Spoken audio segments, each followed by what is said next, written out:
We're going to talk about a man who tried to hold the center when everything was falling apart. A man who spent a decade crushing a rebellion for independence, only to turn around and lead one himself. His name was Agustin de Iturbide. And to really understand him, you see, we have to start where his world did, with an act of terrible violence. If you visit Guanajuato today, you'll see a heavy stone building near the market. It's called the Alhambra de Granaditas. Back in September of 1810, it was a green warehouse where the Spanish and elite Criollo families, that's people of Spanish blood but born in the Americas, took refuge from a massive rebellion. A cloud stormed the building, and it killed nearly everyone inside.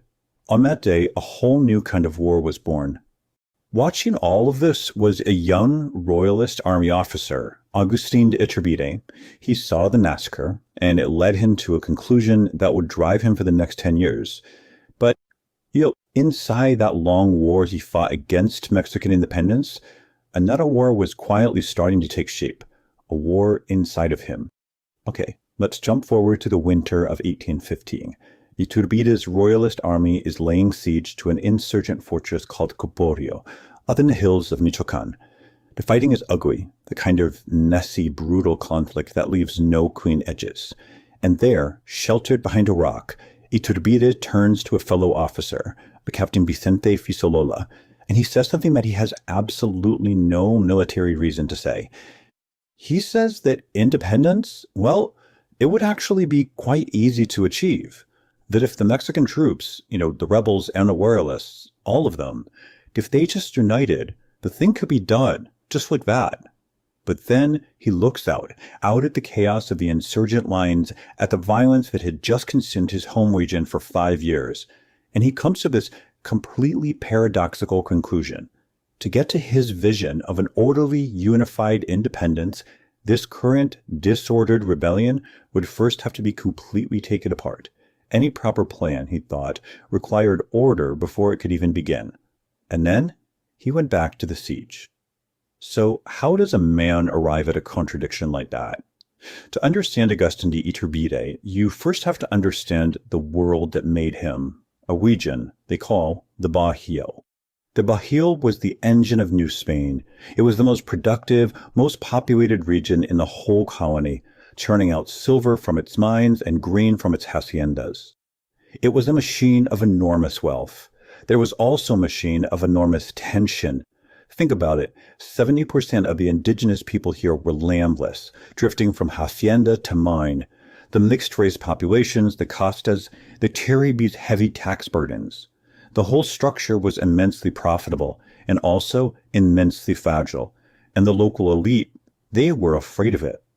Iturbide was born right at the very top of this structure. His father was a Spanish immigrant. His mother was from a noble Criollo family. He left seminary to go manage his father's estates. At just 14, he purchased a military commission. He married the daughter of a prominent merchant, and her dowry bought him a hacienda. So by 1810, she was a landowner, a merchant, and an officer. The Bajío wasn't just where he lived, it was his capital in every sense of the word. So when Miguel Hidalgo ran the Dow at Dolores and set this fragile world on fire, Iturbide knew exactly what was at stake. Hidalgo actually offered him a high rank in the insurgent army. Iturbide refused. He didn't see the rebellion as a movement with a political program. He saw it as a destructive force, carrying through the very foundations of civil life. The church, property, legal hierarchy. To him, this wasn't liberation. This was the chaos of the Alhambra, all over again. Now this is a really crucial point to understand what he was defending. It was a world held together by something called fueros. These were legal privileges, exemptions granted to big corporate bodies, the church, the military, merchant guilds, even indigenous communities. They gave each group its own courts, its own jurisdictions. For Iturbide, these weren't just perks. They were the institutional pillars that stood between an individual and total chaos. He believed that if you pulled them out, you didn't get freedom, you got anarchy. So he picked up a royalist musket, and he would not put it down for a decade. And make no mistake, he was an exceptional soldier. He was a man who knew his home territory, the Bajío, with the kind of intimacy only a landowner who had ridden every single road could have. and he would use that knowledge to become the royalist cause's most effective weapon. His defining moment came against the second great leader of the insurgency, José María Morelos. In December of 1813, Iturbide led this daring night raid out by Valladolid, penetrating the very center of the insurgent lines. The surprise attack turned Morelos' army on itself, with men firing at their own comrades in the dark. Just a month later, he destroyed what was left of Morelos' main army. It was, maybe, the single most consequential royalist victory of the entire war. Now, the strategy he was executing was known as the Plan Coleggia. Its logic was stark. To defeat guerrillas, you had to sever their connection to the civilian population that supported them. And the most reliable way to do that was through terror. Iturbide did not invent this strategy, but he was its most effective instrument. The instrument, of course, still chose to be held. And then, in 1816, after years of this ruthless efficiency, the very system Iturbide had served so well turned on him. He was removed from command and sent into a kind of exile in Mexico City, a place that would reveal the profound contradictions at the very heart of the man.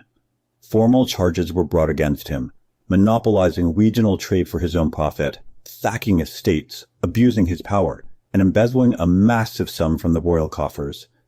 He'd had done what the war required, but now the war required that someone be held responsible for what the war required. He understood the cold logic of it, but he did not accept it gracefully. But the most damaging piece of evidence, it was a military dispatch. In it, Iturbide appears to boast of honoring Good Friday by executing 300 prisoners. Now, there is some historical debate here. It's noted that he may have signed this dispatch without even reading it, while suffering from a severe migraine. But in the end, the outcome was the same. The document exists. The 300 are dead either way. And this is where we see the two Iturbides. In Mexico City, he was the arrogant aristocrat. When a man insulted him in public, he had the man flogged, and then demanded a written receipt for the lashes. But at the same time, a historian records that he was suffering a torture of conscience over the homicides he had ordered. He was hunted, the man who demanded receipts for lashes, and the man grieving the weight of his executions. Both were present in the same man, in the same city. Neither canceled the other. That is the point. He spent 4 years in this limbo, just waiting, lobbying for his honor to be restored. And then, in 1820, an event an ocean away changed everything. The enemy changed. In January of 1820, a Spanish colonel refused to ship his troops to the Americas. Instead, he led a revolt, demanding the reinstatement of Spain's liberal constitution of 1812. The revolt spread, the king gave in, and by summer, the news reached New Spain. And the colonial elite, they were stunned. Why? Because this liberal constitution threatened the very architecture of their world. It cut the church's income. It called for the forced sale of church property. And most importantly, it abolished the military and ecclesiastical fueros, those special legal protections that Iturbide had spent a decade fighting to defend. So you have to see this profound shift. For 10 years, the threat to the colonial order had come from below, from Hidalgo's rebellion. Now suddenly the threat was coming from above, from Madrid, from the king himself. A man can fight insurgency, but he cannot fight the constitution of his own sovereign. And it was at this exact moment that the viceroy, meeting a commander to finally crush the last remnants of the insurgency in the south, recalled Iturbide to service. He accepted. He had been waiting 4 years for this. He had been given an army, resources, a royal mission, but his mission was no longer the same as the viceroy's. His military campaign in the south didn't go well. His armies were ambushed by the brilliant guerrilla leader Vicente Guerrero. A quick victory just wasn't coming, so Iturbide changed his strategy. He wrote a letter to his enemy. Guerrero wrote back, contemptuously rejecting the pardon, and urged Iturbide to use his own army to fight for their homeland instead. The war had become a correspondence, and that correspondence would change the fate of a nation. So here he is in early 1821. He holds a royalist army in his hand. He is in conversation with his enemy. And he knows that the world he spent a decade defending, the world of order, property, the church, and fueros, has just been dismantled by its own king. And that leaves us with a question. What does it profit a man to win the world, only to arrive at the moment of his greatest usefulness to find that the world he won it for no longer exists? Basta. This is Mexico. If something here opened a door, stay and subscribe. Basta is the second look. Mexico without the filter, without the shortcuts. New episodes every third day. See our suggested video in the box.